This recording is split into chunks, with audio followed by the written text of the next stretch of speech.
पुढे जाऊया। आज ठाकरेंची शिवसेना आणि मनसे एकत्र येत मुंबईसाठी संयुक्त जाहीरनामा सादर केलाय। दादरच्या शिवसेना भवनात आदित्य ठाकरे आणि अमित ठाकरे यांनी मुंबईकरांसाठी 16 कलमी विकास आराखडा मांडला।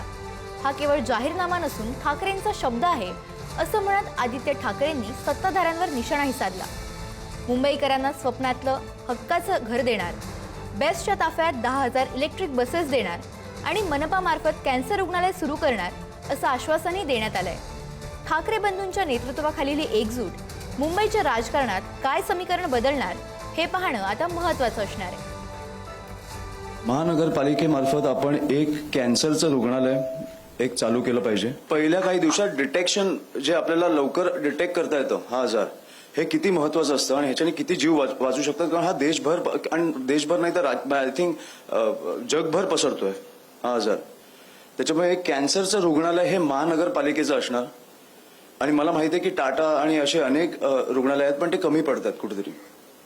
मला वाटतं की अशा आंतरराष्ट्रीय दर्जाचं जिकडे अर्ली डिटेक्शन येतं आणि तुम्हाला सगळे तुमचे उपचार केले जातील असं आपण एक रुग्णालय तयार करणार आहोत। दरम्यान भाजपच्या अमित साटम यांनी ठाकरे बंधूंवर निशाणा साधलाय। ठाकरेंनी 25 वर्षात केलेलं एक तरी काम दाखवा अशी टीका अमित साटम यांनी केली आहे। 25 वर्षामध्ये मुंबईच्या महानगरपालिकेमध्ये केलेलं एक तरी काम दाखवावं असं माझं त्यांना आव्हान आहे। आणि आज त्यांनी जे काही म्हटलंय त्यांचा जाहीरनामा तर येऊ द्या, मग जाहीरनामा आल्यावरती त्याचा पर्दाफाश करण्याचं काम जाहीरनामा आल्याच्या 1 तासात मी करेन। उद्धव ठाकरेंनी आपलं संपलेलं राजकारण पुन्हा एकदा जिवंत करण्याकरता, मतांच्या लांगुलचालनाकरता हिरव्या रंगाची चादर ही आपल्या अंगावरती ओढलेली आहे।